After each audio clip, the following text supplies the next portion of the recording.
안녕하세요. 여기는 어디일까요? 여기는 이스라엘과 요르단 국경에 위치한 사해입니다. 자, 이곳의 특징은 유입되는 수분의 양, 물의 양보다 증발되는 양이 더 많은 곳이에요. 그러면 어떻게 될까요? 증발은 물이 증발되는 것이니까 바다 안에 있는 염분은 그대로겠죠. 그런데 점점점 증발되는 양이 많다 보니까 염분이 많아요. 높아요. 그렇기 때문에 염도가 굉장히 높게 유지되는 곳입니다. 이곳에 가면 우리가 딱히 수영을 하지 않아도 몸이 자연스레 둥둥 뜨는 것을 느낄 수 있다고 합니다. 그래서 사진과 같이 아무것도 하지 않아도 자연스럽게 몸이 뜨고요. 심지어 책을 보거나 그림을 그리거나 이런 활동도 가능하다고 합니다. 자, 어떻게 이게 가능해질까요? 오늘 우리가 배우는 내용을 통해서 한번 알아보도록 하겠습니다.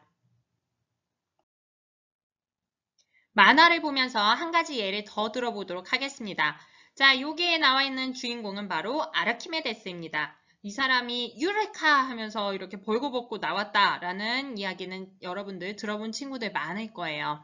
자, 이 이야기를 같이 살펴보면서 우리가 오늘 배울 내용, 물질이 뜨고 가라앉는 성질에 대해서 살펴보도록 하겠습니다.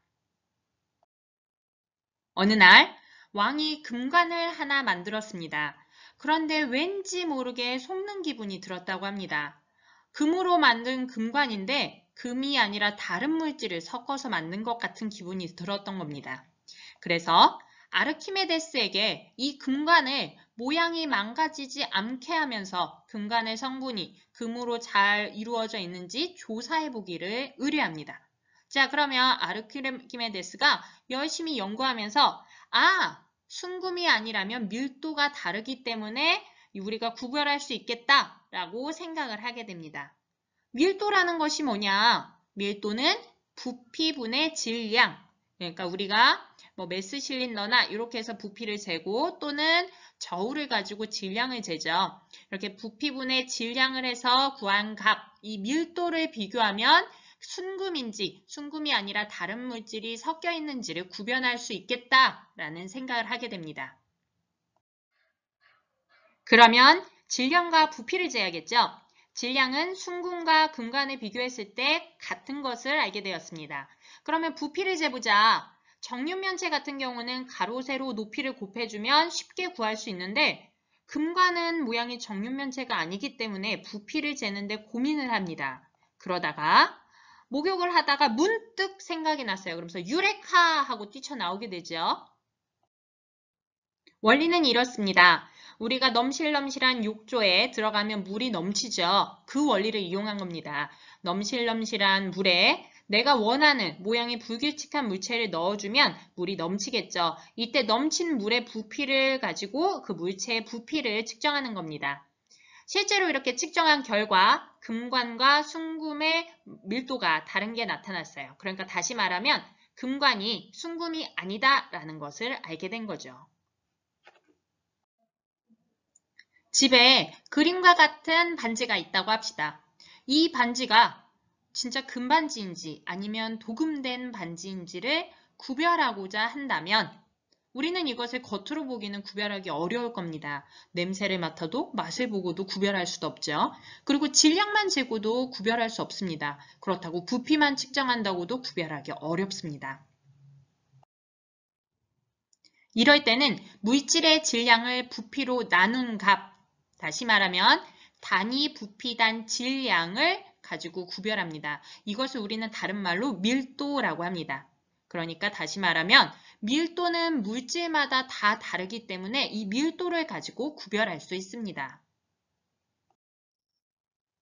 여러분들이 이해하기 쉽게 화면을 다시 정리해보면 물질의 질량을 부피로 나눈 값, 다시 말하면 단위 부피당 질량을 말합니다. 이것을 우리는 밀도라고 하고 조금 더 알아보기 쉽게 수식으로 나타내면 밀도는 부피분의 질량입니다. 여러분들 교과서 202쪽입니다. 여러 가지 물질의 밀도를 측정하는 실험 보도록 하겠습니다. 선생님이 직접 찍었어요.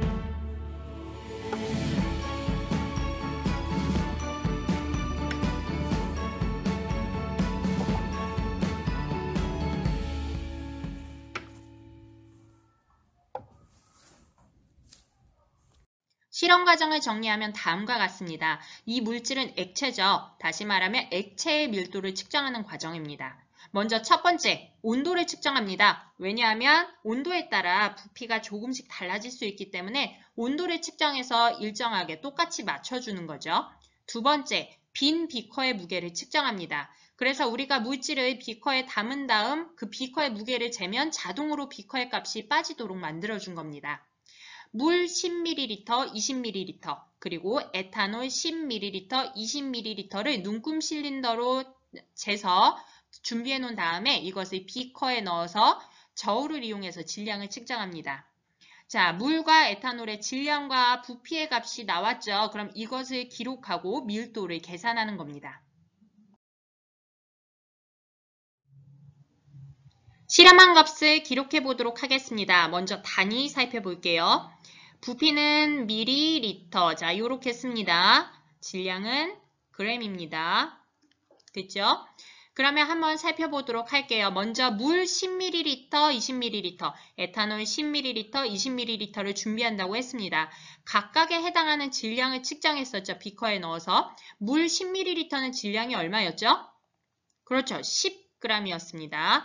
자, 물 20ml는 20g이었어요. 에탄올 볼게요. 에탄올은 10ml일 때 질량이 어땠습니까? 저울로 측정하니까 8 나왔어요. 그죠? 8g. 에탄올 20ml일 때는 16g. 그쵸? 그러면 여러분들 이거 밀도를 계산할 수 있습니다. 밀도는 부피분의 질량이라고 했죠. 그러면 각각을 계산해 볼게요. 물 같은 경우는 10분의 10이니까 1입니다. 20분의 20도 1이고요. 에탄올은 10분의 8이니까 0.8. 20분의 16도 약분하면 0.8이 되죠. 자, 그러면 질문입니다. 물과 에탄올은 부피에 따라 밀도가 달라졌나요? 라고 했어요. 지금 물이 10ml, 20ml 이렇게 부피가 달라지니까 밀도가 달라졌습니까? 아닙니다. 부피가 달라져도 같은 물질일 때는 밀도가 일정합니다. 물 같은 경우에는 10ml든 20ml든 밀도가 1이었고요. 에탄올은 10ml든 20ml든 0.8를 밀도가 나타났습니다. 자, 요거 잘 기억해 두세요. 두 번째 실험입니다. 고체 물질의 밀도를 측정하는 겁니다. 이 영상은 따로 찍지는 않았어요. 여러분들 교과서 203쪽입니다. 크기가 다른 철 조각과 알루미늄 조각을 2개 준비하고 이들의 질량과 부피를 측정하여 밀도를 계산하는 것입니다. 밀도를 측정하려면 질량과 부피를 측정해야 하죠. 질량은 어렵지 않습니다. 전자저울을 이용하면 쉽게 잴 수 있어요. 부피를 측정하는 방법은 이렇게 정육면체인 경우와 모양이 불규칙한 경우를 좀 다르게 설명할 수 있어요. 모양이 정육면체인 경우에는 가로, 세로, 높이를 측정해서 각각을 다 곱해주면 됩니다. 모양이 불규칙할 때는 녹이지 않는 액체, 예를 들면 금속을 염산에 넣으면 이 금속이 녹아버려서 정확한 실험을 할 수 없겠죠. 그러니까 녹이지 않는 액체에 금속을 넣어줍니다. 이때 눈금 실린더에 먼저 액체를 어느 정도 되는지 부피를 측정하고 고체를 넣었을 때 늘어난 만큼의 액체의 부피를 측정하면 그 고체의 부피를 계산할 수 있죠. 고체 물질의 밀도도 한번 계산을 해봅시다. 질량과 부피가 다음과 같이 나왔다고 합시다. 질량은 저울을 가지고 쟀을 거고 부피는 정육면체면 가로, 세로, 높이를 곱한 거고 아니면 눈금 실린더에서 얼마만큼의 액체가 늘어났느냐 그 늘어난 양만큼의 부피를 가지고 고체의 부피를 측정했겠죠. 자, 이렇게 표와 같다고 했을 때 밀도를 한번 계산해 보겠습니다. 여러분들 잠시 멈춰서 한번 계산해 보세요. 밀도는 부피분의 질량입니다. 계산해 봤습니까? 그러면 같이 보도록 할게요.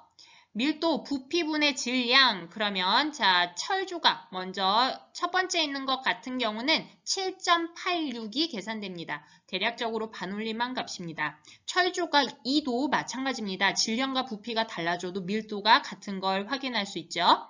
알루미늄 조각 같은 경우에는 계산하면 2.7이 나옵니다. 알루미늄 조각 2도 마찬가지입니다. 그러면 질문, 앞에서 우리가 액체의 밀도 측정한 것과 마찬가지의 질문입니다. 철과 알루미늄은 질량이나 부피에 따라 밀도가 달라졌습니까? 아니죠. 물질의 질량이나 부피가 달라져도 같은 물질이라면 밀도는 똑같은 것을 확인할 수 있습니다. 정리해 보겠습니다. 오늘 우리가 액체와 고체 물질의 밀도를 측정해 보았습니다. 그러면 그 나온 값을 한번 비교해 볼게요. 먼저 에탄올이 가장 밀도가 낮았어요. 그 다음에 물이 더 높았고요. 그 다음에 알루미늄, 철이 가장 밀도가 높게 나온 것을 확인할 수 있었습니다. 그러면 두 번째 질문, 밀도가 물질의 특성이 될 수 있을까요? 자, 물질의 특성이라는 것은 그 물질만이 가지고 있는 고유한 성질이라고 했어요. 지금 보면은 같은 물질이라면 질량이 달라지고 부피가 달라져도 밀도가 일정하다는 것을 우리는 확인했습니다. 그리고 물질의 종류에 따라 각각 밀도가 달라졌었죠. 그래서 이 물질은 이런 밀도를 가지는구나. 우리가 밀도만 가지고 이 물질이구나 이렇게 확인할 수 있습니다. 그래서 밀도는 물질의 특성이 될 수 있습니다. 우리가 오늘 실험과 계산을 통해서 물, 에탄올, 철, 알루미늄의 밀도를 알아봤습니다. 자, 그 물질 말고도 여러 물질의 밀도가 나와 있습니다. 우리가 아까 실험한 것과 약간의 차이가 있다는 건 실험에서의 약간의 오차일 뿐이에요. 그래도 거의 비슷하게 나온 걸 확인할 수 있죠. 이것 말고도 다른 물질의 밀도도 이렇게 나와 있어서 우리가 밀도를 가지고 그 물질을 알 수 있습니다. 정리하겠습니다. 중요합니다. 자, 밀도는 일정한 온도에서 물질의 양에 관계없이 같은 물질에서는 일정합니다. 그렇기 때문에 우리가 밀도를 가지고 이 물질이구나 라고 반대로 유추할 수도 있습니다. 물질의 종류에 따라 다 다릅니다. 같은 물질이라면 내가 질량과 부피를 다르게 해도 항상 일정한 밀도를 가지고요. 다른 물질이라면 밀도가 다르게 나옵니다. 그래서 이 물질만이 가지는 고유한 성질이라고 볼 수 있느냐? 그렇죠. 물질만이 가지는 고유한 성질이라고 볼 수 있다. 물질의 특성이라고 볼 수 있다. 물질의 특성 중에 밀도가 들어가는 겁니다.